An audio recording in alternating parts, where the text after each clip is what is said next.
Dhaggeeffattoota keenya jaallatamoo fagoof dhiyoodhaa raadiyoo marsaa intarneetiif saatalaayitiin Aayilsaatiin akkasumas feesbuukiidhaan sagantaa keenya hordofaa jirtan martinuu nagaan keenya bakkawwan jirtanitti sinaa dhaqqabu akkam ooltan kamisa adoolessa 8 bara 2021 akka lakkoofsa Itoophiyaatti immoo adoolessa 1 bara 2013 keessummeessaan keessanirraan namoo daandiiti. Itoophiyaatti ambaasaaddarri Yuunaayitid Isteets maatii adda Abbabesh Goobanaa ka torban kana keessa boqotanii daawwachuun jajjabeessanii jiru. Qophii fayyaarra qabnu keessatti immoo akaakuun vaayirasii koronaa haaraan deeltaa jedhamu addunyaa irratti yaaddoo uumuusaa ilaalchisuudhaan ka jaarmeen fayyaa addunyaaf pirezidaantii Yuunaayitid Isteets dhaamsa dabarsan dhiyeessina. Kanneeniif ka biroo of keessaa qaba sagantaan keenya irraa dhaggeeffattoota keenya aga xumuraatti nu waliin turaa jenna. Piroodyusariin Tamsaasarraa Birhaan Haayiluu tamsaasa intarneetiif miidiyaa hawaasummaa akka qindeessitu immoo Tigisti Gammeeti oduuf gara bafqaaduuttan sin dabarsa.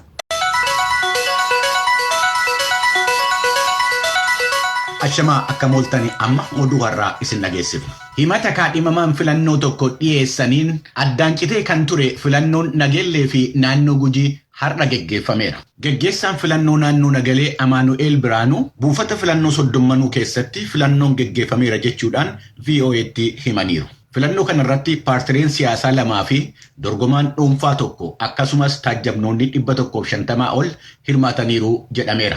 Galmoo Daawwitii dabalata qaba. Murtee boordii filannootiin waxabajjii 14 irraa gara har'aatti ka darbe filannoon naannoo Nageellee godina Gujii har'a geggeeffameera. Dargaggoo Amaanu'eel Biraanuu qindeessaan buufatawwan filannoo naannoo Nageellee filannoon kun har'a ganama sa'aatii 12 kaasee akka geggeeffame raadiyoo sagalee Ameerikaatti himeera. Akka naannootti Nageelleetti buufata filannoo 139 jira. Kanaan duraan 109 filataniiranii amma kaafan 30 amma filannoo kana gaggeessaa jiranii jechuudha. Haalli filannootti barana kana karaa Nageellee rakkoo ture. Ganuu tooftaa biraa itti fayyadamne amma filannoon haala gaarii adeemsisaa jirra yaanna. Uummatnis barii sa'aatii 12 jalqabee haga ammatti filataa jira. Kanaafuu haala gaariitti taasifamaa jira jennee. Dargaggoo Amaanu'eel filannoon irra geggeeffame filannoo gaafa waxabajjii 14 geggeeffame irratti waraqaa filannoo irraa maqaan dorgomaa dhuunfaa takka dhabamuun irratti ka darbe ta'uu hime boodarras boordiin filannoo Itoophiyaa maree paartilee siyaasaa waliin taasisee guyyaan filannoo har'a akka ta'u murtaa'ee jedhe. Akka Amaanu'eel jedhetti filannoo Gujii har'aa irratti paartileen siyaasaa lamaa fi dorgomaan dhuunfaa takka ka dorgoman yoo ta'an taajjabdoonni 150 olis buufataalee filannoo 30 irratti ramadamanii qooda fudhataniiru. Gabaasa sagalee Ameerikaaf Galmoo Daawit Adaama. Barattoonni yuunivarsiitota Tigraay keessatti barachaa turanii naannicha gallakkisanii karaa Wallootii fi karaa Affaariin miilaanii akka galaa jiranu himameera. Akka gabaasaa raadiyoo sagalee Ameerikaa Masfin Arraagee ibsetti hospitaala Haayidar isa magaalaa Maqaleetti argamu keessatti barumsa shaakallii irra kan turan barattoota barana eebbifaman dabalatee barattoonni 30 miilaa fi konkolaataadhaan imalanii magaala Dassee galaniiru. Dhabiinsa tasgabbiitiin kan ka'e barumsi erga addaan citee booda mooraa mana barumsaa keessatti deeggartootaa fi mormitoota mootummaatiin walqooduun waan uumameef barattoota keessatti muddamni dhalachuu isaatii fi akka dhiiftee baate barattuu barumsa fayyaa kan taate Meelaat Bayyanee ibsiteetti. Erga waraanni mootummaa federaalaa Tigraayin gallakkisee ba'e barattoonni yuunivarsiitota Tigraay keessa jiran miilaan karaa naannoo Affaaris bahaa jiraachuu isaanii VOA'n mirkaneeffateera.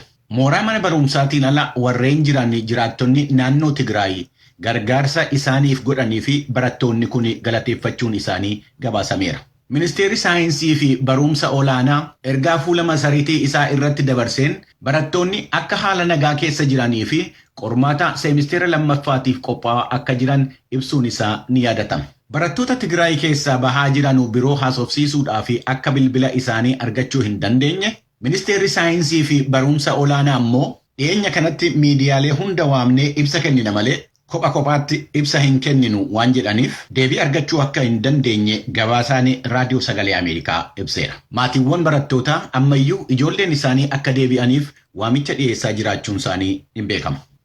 Barattoonni yuunivarsiitii Maqalee keessa barachaa jiran haala nageenyaa gaarii keessa akka jiran raadiyoo sagalee Ameerikaatti himaniiru. Gabaasaan raadiyoo sagalee Ameerikaa Mulugeetaa Atsbahaa kan haasofsiise barattoonni kun akka jedhanitti erga mootummaan federaalaa Tigraayin gallakkisee ba'ees Tajaajila baankii fi bilbilaa dhabuu irraa kan hafe rakkoon biraa akka isaan hin muudanne dubbataniiru. Barattoota gabaasaan raadiyoo sagalee Ameerikaa haasofsiisa keessaa barataa Tewoodiroos Shuuraa akka duraanii ta'uu baatus kaaffeedhaa nyaata argachaa akka jiran dubbate. Barattoonni mooraa inni keessa jiru keessa jiranii akka qormaata fudhachuudhaaf qophaa'aa jiranuu himeera. Naannoo Gambeellaa irraa deemtee barumsa digirii lammaffaa kan barachaa jirtu Ojuluu Otaa'oo erga mootummaan federaalaa ba'ee gara jalqabaatti sodaan jiraachuu isaa dubbattee yeroo ammaa garuu haalli mooraa keessa jiru tasgabbaa'aa ta'uu isaa himteetti. Rakkoon guddaan amma jiru waan manni baankii hin jirreef maallaqa dhabuu akkasumas tajaajilli bilbilaa waan hin jirreef maatiidhaa wajjin walquunnamuu dhabuu akka ta'e dubbatteetti. Barataan Fiqaaduu Dammaqaa jedhamu gama isaatiin akka jedhetti ittuu haalli mijatee barattoonni maatii isaanii biratti boqonnaa fudhatanii yemmuu haalli caalaa tasgabbaa'u deebi'anii akka gaarii ta'e dubbate barattoonni tokko tokko kutaa barumsaa keessa taa'anii yaaddoo maatii irraa kan ka'e akka boo'anu himeera. Naannoo Oromiyaa irraa kan barumsaa fi Maqalee dhaqe barataa Gaaddisaa Maammoo gama isaatiin waan tajaajilli bilbilaa hin jirree fi barattoonni hedduu yaaddoo keessa akka jiran dubbate yeroo ammaa waa'ee barumsa itti fufuutii fi qormaata fudhachuu ittuu hin ta'in barattoonni hunduu kan barbaadanu boqonnaa fudhatanii maatii isaaniitii wajjin wal arguu akka ta'e dubbateera. Yeroo ammaa Tigraay keessatti tajaajilli ibsaa bakka tokko tokkotti deebi'uu isaa kan hime gabaasaan raadiyoo sagalee Ameerikaa Mulgeetaa Asbaa tajaajilli geejjibaa naannicha keessatti akka jalqabame gabaaseera.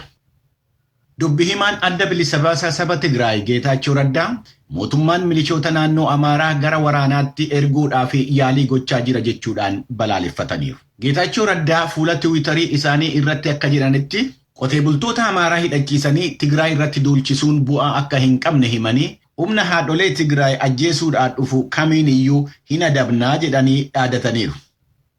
Pireezidaantiin Afrikaa Kibbaa duraanii Jaaqoob Zuumaa adabbii hidhaa ji'a 15 jalqabuudhaaf aangawootatti harka kennaniiru. Jaaqoob Zuumaa bara 2009 hanga 2018 waggaa 9 fi yemmuu Afrikaa Kibbaa hoogganaa turan qaamolee mootummaa keessatti malaaf maltummaadhaa fi saamicha godhamaa tureef himatamanii akka qorannootti dhiyaatanu gaafatamaa turan. Himannaa isaan irratti dhiyaate mormuudhaan kandidaa turan Jaaqoob Zuumaa irratti manni murtii heeraa Afrikaa Kibbaa akka qabamanii hidhamanuu murtii dabarse. Yeroo ammaa nama waggaa 79 kan ta'an Jaaqoob Zuumaa bittaa xiyyaarota waraanaa, bidiruu humna waraanaa biyyattiitii fi meeshaalee waraanaa jaarmiyaalee Awurooppaa warra meeshaa waraanaa oomishanuu wajjin wal qabatee malaaf maltummaa uumameef akkasumas qarshii sobaa maxxansuudhaan himannaa hedduutu isaan eeggataa jira. Kun raadiyoo sagalee Ameerikaati. Ajjechaan pireezidaantii biyyattii irratti raawwatame lammiilee Haayitii aariidhaa fi sodaa keessa galchee jira.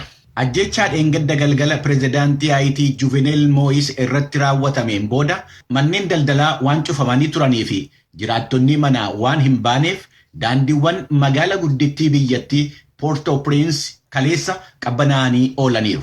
Poolisoonni meeshaalee ciccimoo hidhatanii fi konkolaatonni waraanaa bakka hedduutti mul'achaa turan. Hoogganaa biyyattii ta'uu isaanii kan himanii muummeen ministeeraa yeroo Kilaawud Joosef biyyattii keessatti labsii yeroo atattamaa hojiirra oolchuu isaanii himaniiru. Akka aangawoonni Haayitii jedhanitti namoonni meeshaa waraanaa jajjaboo hidhatan qondaaltota Yuunaayitid Isteetsi warra qoricha nama adoochuu sakatta'an fakkaatanii mana pireezidaantichaa seenuudhaan pireezidaanticha ajjeesanii haadha manaa isaanii madeessaniiru. Haati mana pireezidaantii Haayitii Yuunaayitid Isteetsi keessatti Mayaamiitti wal'aanamaa jiru. Namoottan ajjechaa qindaawamaa ta'e kana irratti hirmaatan afaan Ingiliziitii fi afaan Ispaanishii akka dubbatanu himameera. Dhaggeeffattoota keenya oduun har'aaf qabnu kanumaan raawwata. Qophiilee keenyaaf nu wajjiniin tura.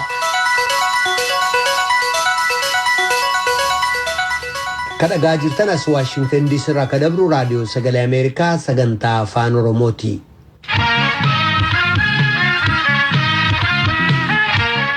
Itoophiyaatti ambaasaaddarri Yuunaayitid Isteetsi maatii adda Abbabesh Goobanaa ka torban kana keessa boqotanii daawwachuun jajjabeessanii jiru.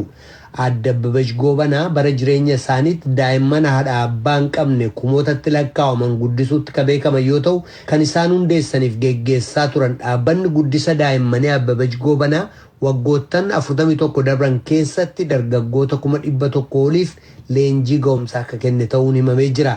dargaggoota dhaabbaticha keessatti leenjii fudhatan keessaa 65 dhaabbattoota mootummaaf kan mootummaan ta'in adda addaa keessatti miindeffamuun kan hojjetaa jiran yoo ta'u harki 15 immoo hojii ofii isaanii uummatanii hojjechaa jiru jedhan itti gaafatamaan sabquunnamtii dhaabbatichaa obbo Yitbaarek Takkaaleny Tsahaadaamxootuu Finfinneerraa gabaase.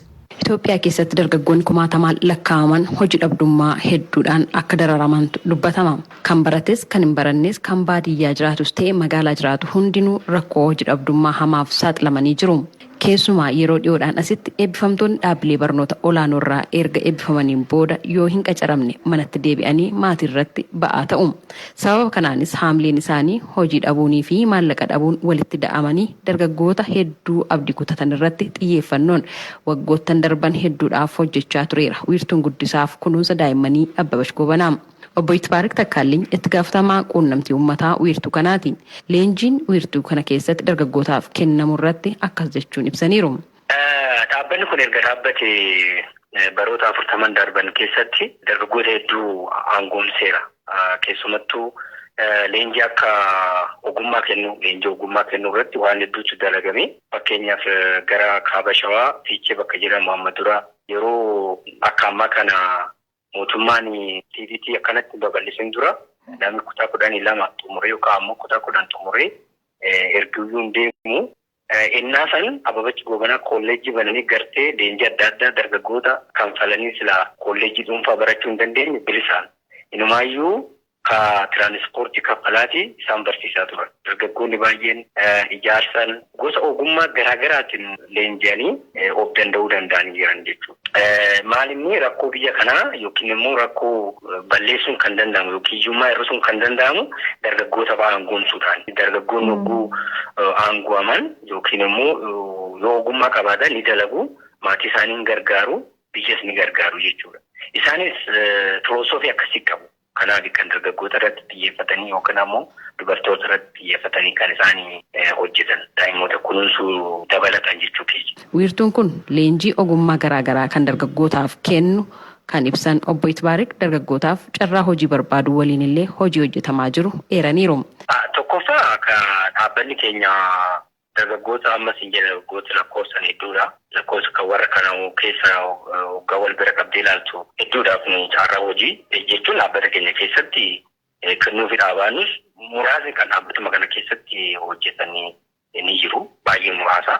Akka hojii argatanii wanni goona agartee liinkii goona amma fakkeenyaaf dubaroota jechuun kiyyaa umurii dargaggummaa keessatti kan argaman garuu rakkoo adda addaatiif saaxilamanii biyya arabaa dhaqanii fa'aa seeraan alaa jechuu kiyyatamanii fa'aa kan deebi'an akkasuma karaarra fa'aa kan jiraatan dubaroota hedduun jiranii isaan amma leenjii kennaa fi leenjii san immoo warra qaxaruu danda'an wajjin immoo liinkii goonaa jechuudha. Leenjisnee baasuu qofa odoo hin ta'in carraa hojiis akka argatan goonaa jechuudha. Wanni guddaan garuu nuyi iskiilii isaanii kennuudha. Iskiilii innaa isaanii kennine isaan ofii isaaniitiif dalagaa barbaaddachuu ni danda'u jechuudha. Wanni guddaan iskiilii qabaachuu isaaniiti. Dargaggoota wiirtuun kun leenjise keessaa 80 ol hojiitti bobba'aniiru. Ofii isaaniis ta'e maatii isaaniif akkasumas biyyattiidhaaf gumaacha taasisaa jiru jedhan obbo Yitbaarek. Dargaggoota wiirtuu kana keessatti leenjii argatan keessaa dargaggoo Iyu'eel Geetaachoo isa tokkodha. Dargaggoon kun akkamitti gara wiirtuu kanaatti akka dhufe akkanaan ibseera. ስማርታፕ አዲስ ላይ 9ኛ ባች ተማሪ ነበርኩኝ። ስማርታፕ አዲስ ከዊርቱ ጉዲሳ ፊ ኩኑሰ ዳይመኒ አበበች ጎበና ኬሰቲ leenjifamtoota marsaa saglaffaa keessaa tokkodha. Amma gidduu kana keessatti barsiisaan jira. Amma giddu gala kana keessatti barsiisaan jira. Ani yeroo gara dhaabbata kanaatti dhufu qormaata kutaa 10ffaa kufeen gosa barnootaa ijaarsaatiin dhaabbata leenjii teeknikaaf ogummaa keessatti leenjaan ture. Garuu hojiin arganne ture. Ergan as galee gosa barnoota hedduu baradheen jira. ICT gosa barnoota muummee ta'us itti dabalataan hojii uummachuu irratti leenjeera. Barnoota haala jireenyaa nama waliin akkamitti walii galuun akka danda'amuu fi ilaalcha ofiif qabnu fooyyessuu irratti leenjii guddaa argadheera. Isaan dura ofitti amanamummaa hin qabun ture. Homaa hin danda'u jedheen of tuffadha ture. Garuu erga leenjii kana hordofee xumuree booda bakkin ofiif qabu baay'ee adda ta'ee jira, ittiin gammada.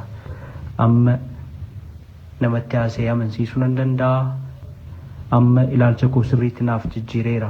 nama guutuu ta'eera akka kooti. Leenjiin kun ilaalcharraa eegala jechuun ibse UL. መጡ ሰዎች ብዙውን ጊዜ ማለት ነው Namoonni kunneen yeroo baay'ee namoota ofitti amanamummaa hin qabne, carraa hojii kan hin arganne, namoota waliin akkamittiin akka waliin dubbatan kan hin beekne, walii galuu kan hin dandeenyee fi hubannoo uumaatu kan hin qabnedha. Gara Smart App Addisiin kan dhufan. Kanaaf namoonni kunneen gara addunyaa hojii kan hin seennedha. Namoota hojjannee itti milkoofna jedhan kan abdii hin qabnedha. Ergaas dhufan booda garuu gosa barnoota hedduutu kennamaaf. Wanti guddaan ammoo nama isaanirra waa beeku osoo hin taane 2-3 ta'anii waliin wal barsiisu.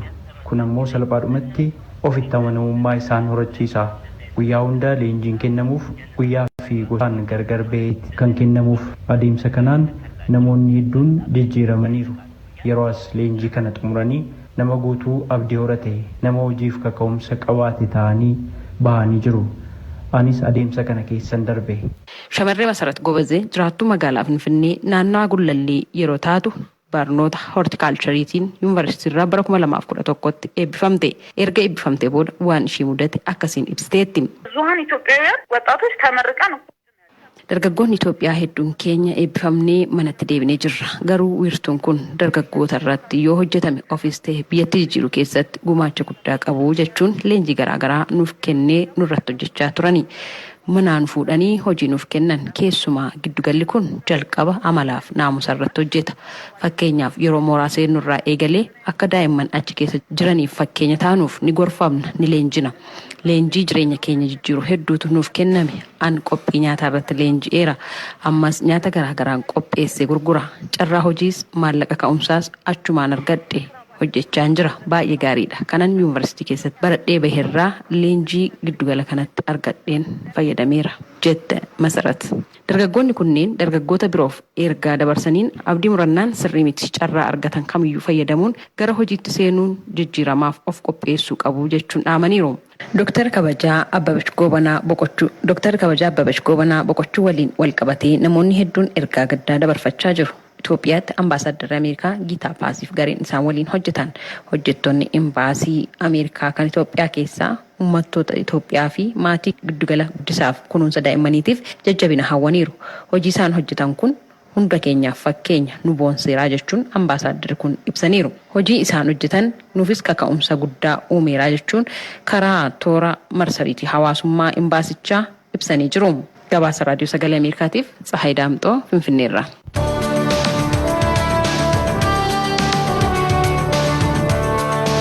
Kun Raadiyoo Sagalee Ameerikaa sagantaa afaan Oromooti. Tigraay keessatti dubartoonnii fi durboonni dhibbootaan lakkaa'aman waraansa naannoo sana keessatti geggeessamu keessatti garjabina guddaadhaan humnaan gudeedamuun isaanii gabaasamaa ture. Mootummaan Itoophiyaa dhiyeenya loltoota isaa achii baaseyyuu waraansichi hin dhaabanne. Gabaastuun VOA Heezer Murdock dhiyeenya yeroo hojiif Maqalee turtetti dubartootaaf durboota gochaan hamaan sun irratti raawwatamee lubbuun hafan keessaa haga xiqqoo dubbistee turte. Gabaasaa isheen qindeessite Tujubeetu dhiyeessa. Seenaawwan jiran yeroo mara wal fakkaatu. Loltoonni mana dhufanii abbaan warraa, abbaan yookaan obboleessi eessa akka jiran gaafachuudhaan loltoota riphxe loltootaati ittiin jedhu. Haadha warraa intala ishee yookaan obboleettii irratti haleellaa raawwatu. VOA'n kanneen hookkara saalaa kan humnaan gudeeddii irraa hafan dubbisee jira. Eenyummaa isaanii illee ni dhoksaaf. They pointed a gun at me and shouted, "We know your father is a fighter. Give us his Huuruu gun." qawwee natti qabuudhaan natti iyyaa abbaan kee loltuu akka ta'e ni beekna. Qawwee isaa nutti kenni naan jedhan jettee. I told them that I didn't know where my husband went. Abbaan warraa koo eessa akka inni dhaqe akkan hin beekinan itti hime jette. They threw my baby. Daa'ima koo durbaa itillee lafa jiru irratti darbanii 3 ta'uun dabaree humnaan na gudeedan. Yeroo kana mara daa'imni koo ni boossi turte jette. Hoogganni hospitaala Tigraay keessaa akka jedhanitti sababaa lola geggeessamaa jirurraan kan ka'e yeroo hedduu kanneen dararaan humnaan gudeeddii irratti raawwate ulfan barbaachisne yookaan dhukkubarraa ittisuu gargaaruuf yerootu darba. Dubartoonni kun qaamaanis ta'e sammuun miidhaa guddaatu irra ga'eera jedhan. Musee Tasfaayaa Tsibahaa hospitaala rifaraalii Aayidar irraati. But when you see especially women who've been hubattee keessumaa dubartoonni dhiirota hedduun gudeedaman innaa isaan argitu utuu ati ittiin dubbatin dura kutaa keessa turan keessaa baatamanii ba'uu qabu miillaan deemuu danda'an jedhan. Asbaan akka jedhanitti dhiibbaan dhugaa haleellaalee akkasii jireenya maatiif hawaasa guutuu waan jeequuf wal'aansa fayyaan waan madaalamuu danda'u miti. Lolli baatii sadaasaa keessa mootummaa federaalaaf loltoota Tigraay gidduutti ka'e. Lolli sun torban darbe mootummaan federaalaa dhukaasa dhaabiinsa gamtokkoo labsuun naannoo sana irra jireessa dhiisee waan ba'eef haalli isaa battala jijjiirame. Humnoonni federaalaa Tigraayin dhiisanii ba'uun tarsiimoof sababaa namoomaatii jedhu. Humnoonni Tigraay immoo nutu achii ari'ee jedhu. Garuu kumaan kanneen lakkaa'aman ajjeefamanii kanneen miliyoonaan lakkaa'aman immoo qeerraa waan buqqaaniif rakkoon namoomaa Tigraay keessaa akkaan hammaatee jira. Uummanni 400,000tti hedamu beelaan dararamaa jira. Miliyoona 1.8 kanneen ta'an immoo qarqara afaan beelaa jiru. Kanneen mirga namaaf qabsaa'an akka jedhanitti hookkarri saalaa dubartoota Tigraay irratti geggeessamuuf walitti bu'insa sana keessatti dhimma akkaan yaaddessaa ta'e ammayyuu itti fufee jira. Kanaaf gorsitoonni hospitaala Maqalee keessaa akka jedhanitti gargaarsaaf gara isaanii kan dhufan lakkoofsaan baay'ee xiqqoodha. One survivor says over 20 survivors are rated at the time. Namni irraa oolte tokko akka jettutti ennaa sanatti kanneen 20 ta'an gudeedamaniiru garuu as dhufuu hin danda'an jette. Kanneen miidhaan irra ga'e yookaan godina waraanaa keessatti danqamaniiru yookaan moggaatti qoodamna jedhanii sodaatu yookaan immoo loltoonni humnaan isaan gudeedan yoo isaan gabaasan deebisanii haleellaa duratti raawwatu jedhanii sodaatu.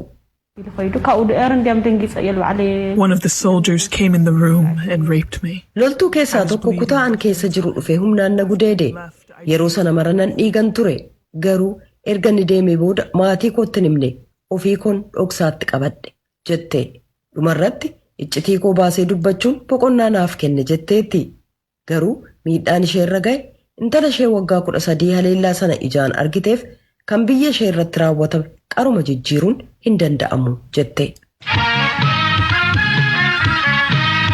Dhaggeeffachaa jirtan raadiyoo sagalee Ameerikaa sagantaa afaan Oromootti dhaggeeffattoota keenya amma immoo qophii fayyaatti ceena.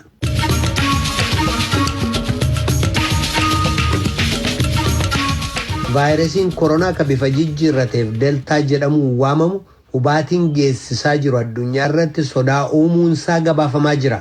Jaarmiyaan fayyaa addunyaa yookaan WHO'n fi pireezidaantii Yuunaayitid Isteetsi Joo Baayiden haala yaaddessaa kana ilaalchisee dhaamsa dabarsan jaallannitu qindeessee dhiyeessa. Addunyaan weerara dhukkuba COVID-19 hamaa keessa jirti jechuudhaan hoogganaan jaarmiyaa fayyaa addunyaa yookaan WHO Dr. Tedros Adhanom oduu gabaastotaaf roobii kaleessaa ibsanii jiru. Kunis gosti vaayirasii koronaa kan bifa jijjiirrateef deeltaa jedhamuun beekamu ariitiin daddabraa ka jiru ta'uusaan akkasumas addunyaa irratti tallaaliin dhukkubicha ittisu waliin ga'uuf yaaliin ta'u haala walqixxee hin taaneen gaggeeffamuusaan ta'uu hubachiisan. Waajjira haadhoo kan jaarmiyaa fayyaa addunyaa isa Jenevaa jirurraa Dr. Tedros tuuta oduuf ibsa kennan kanaan biyyoonni hangi tokko kanneen uummata isaanii lakkoofsisaa guddaa ta'eef tallaalii waraanan baatilee dhufan keessa tallaalii kabiraa isa duraan kenname jajjabeessu hojiirra oolchuuf karoorfatanii jiru. Garuu walirraa fageenyi uummanni qabaachuu qabu dagatanii jiran. Akka waan weerarri kun guutummaan to'annaa jala oolettis bashannanaa jiru. Garuu jedhan Dr. Tedros sababaa tallaaliin kun addunyaa mara haala addaddummaa qabuun dhaqqabaa jiruu fi gosa vaayirasii bifa jijjiirrate deeltaa jedhamu kan akka hamaatti daddabruun dhukkubi COVID-19 kutaalee addunyaa hedduu keessatti lakkoofsa namoota dhukkuba kanaan qabamanii hospitaala seenanii akka dabalaa deemu taasisee jedhaniiru. Kun ta'uun immoo hanqina oksiijinii fi wal'aansa fayyaa fidee biyyoota akka Afrikaa, Eeshiyaa fi Laatiin Ameerikaa keessatti du'a namootaa hammeesse ka jedhan Dr. Tedros addunyaa irratti daddabraan vaayirasii bifa jijjiirratee dorgommii tallaalii waliin ga'uuf godhamu injifatee jira jedhan. Sababiinsaas oomishniif raabsi tallaalichaa hundaaf madaalawaa miti. Kunis diinagdeen addunyaa deebi'ee bayyanachuu irratti sodaa uumeera jedhaniiru. Sadarkaa addunyaatti duuti vaayirasii koronaa waliin wal qabate dhiyeenya kan miliyoona 4 ka darbe yoo ta'u kunis biyyootii hedduun uummata isaaniif tallaalii quubsaa ta'e waliin ga'uuf carraaqaa yeroo jiranitti biyya ofii keessatti gama tallaalii waliin ga'uuf sabboonummaan mul'atu kan biyyoonni lakkoofsaan xiqqoo ta'an gochaa jiran akkasumas qooda guddaa keessaa qaban kun jedhan Dr. Tedros dhukkuba hafuura baafachuun daddarbu kan vaayirasiin saatattamaan bifa jijjiirratee namaa gara namaatti darbuuf milkaa'eef tarsiimoo quubsaan taaneef dogoggoraa jedhaniiru. Ministeeronni maallaqaa ka biyyootii addunyaa irratti dinagdee gurguddaa qaban G20 yookaan G20 jedhaman dhuma torban kanaa xaaliyaanii keessatti walga'ii qabu jechuun kan hubachiisan Dr. Tedros ministeeronni maallaqaa kuniif kanneen biroo hanga baatii fulbaana dhufutti uummanni biyyootii adda addaa keessa jiru harki 10 tallaalii akka argatan akkasumas dhuma bara kanaa jechuun 2021tti lakkoofsi kun harka 40 ga'uu akka danda'uuf waamicha dhiyeessanii jiru. Meeshaalee tajaajila fayyaaf barbaachisaa ta'an walqixxee oomishuu dabaluuf akkasumas raabsuuf maallaqi barbaachisu ramadamuun weerara vaayirasii koronaa hatattamaan xumuratti gochuuf lubbuu namaa du'arraa baraarsuuf jireenyis akka itti fufu addunyaa irrattis bayyanachiisi diinagdee isa dhugaa argamsiisuuf gargaaraa jechuudhaan Dr. Tedros Adhanom dubbatanii jiru. Dhimmuma dhukkuba COVID-19 kana keessaa tuunba'iin gara United Statesitti ennaa deebinu. Kutaalee United States 10 keessatti lakkoofsi namoota dhukkuba COVID-19 qabamanii dabalaa jira. Pireezidaantii United States Joe Biden kibxata darbe akeekkachiisa kennaniin lammiiwwan Ameerikaa miliyoona hedduun ammayyuu tallaalii kan hin fudhannee fi dhukkubicha ofirraa ittisaa waan hin jirreef jecha hawaasni isaanii balaaf saaxilamee jira jedhu. Pireezidaan Biden kibxata darbe uummataaf iyyata dhiyeessan kanaan gosti vaayirasii bifa jijjiirrate ka deeltaa jedhamu caalaatti ka daddarbuu fi caalaatti balaa ka geessisu ta'uu hubachiisan. Ameerikaa bakka adda addaatti namoota dhukkubsatanii jiran walakkaan gosa vaayirasii kanaan ka qabaman ta'uu hubachiisan. Keessumaa addumatti kutaa Kaansaasiif Mizuurii vaayirasiin bifa jijjiirrate ka deeltaa jedhamu kanaan namoonni qabamaa akka jiran gabaafamee jira. Namoota tallaalii hin fudhatiin jiran keessaa weerara ka'uu maluuf mootummaan federaalaa deebii kennuuf jecha gareelee dhukkuba COVID-19 irratti hojjetan sossoosaa ka jiran yoo ta'u kutaalee namoonni tallaalii argatan itti xiqqaatan keessatti vaayirasii deeltaan kun jiraachuusaa faana bu'uun ittisuuf deebii kan kennan ta'uu pireezidaan Baayiden masaraa Waayit Haawus irraa haasawaa dhageessaniin hubachiisanii jiru. Amma calliinsaan ilaaluu hin dandeenyu jedhan. Baayiden kana dubbachuu isaanii yeroo gabaabaa dur hoogganaan paartii Riippaabilikaanotaa kan Seneeta keessaa Mitch McConnell Keentaakii bakka uummanni harki 43 qofti guutummaatti tallaalame irraa haasaa dhageessisaniin tallaalamuu dhiisuuf sababaan tokko hin jiru jedhan. Tallaalii kennamurraa amantaa dhabuun keessumaa Riippaabilikaanota bira jirutu bulchiinsi pireezidaan Baayiden hanga adoolessa 4tti ga'eessonni Ameerikaa harki 70 akka tallaalaman gochuuf karoora ba'ee ture ankaakse. Kana malees sabxiqqaaleen hangi tokko tallaalii kana fudhachuurraa duubatti harkifatanii jiran. Baayiden kibxata darbe haasawaa dhageessan kanaan guyyoota muraasa keessatti lammiiwwan Ameerikaa guutummaatti tallaalii kana fudhatan lakkoofsi isaanii miliyoona 100 fi miliyoona 60 ni ga'aa jedhan. Lakkoofsi kunis yeroo aangoo pireezidaantummaaf dhufe jechuun baatii 5 dura gara miliyoona 3 ture jedhaniiru. Waaltaan to'annaa fi ittisa dhukkubootaa kan United States yookaan CDC'n akka jedhutti lammiiwwan United States 100 keessaa harki 67 tallaalii kana tokko fudhataniiru. Kana malees harki 47 tallaalii lamaan guyyaa bilisummaa Ameerikaa jechuun adoolessa 4 utuu hin ga'in tallaalamanii jiran. Qophiin fayyaarraaf qabu kanuma. Torbee walitti deebina nagaatti. An jaallannee gammadaati.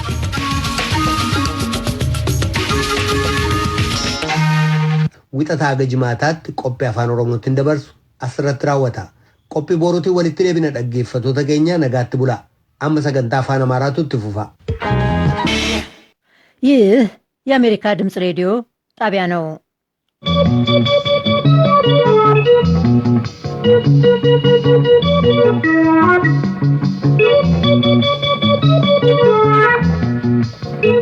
በአጭር ሞገድ በ22 ሜትር ባንድ በ13765 ኪሎ ሄርትዝ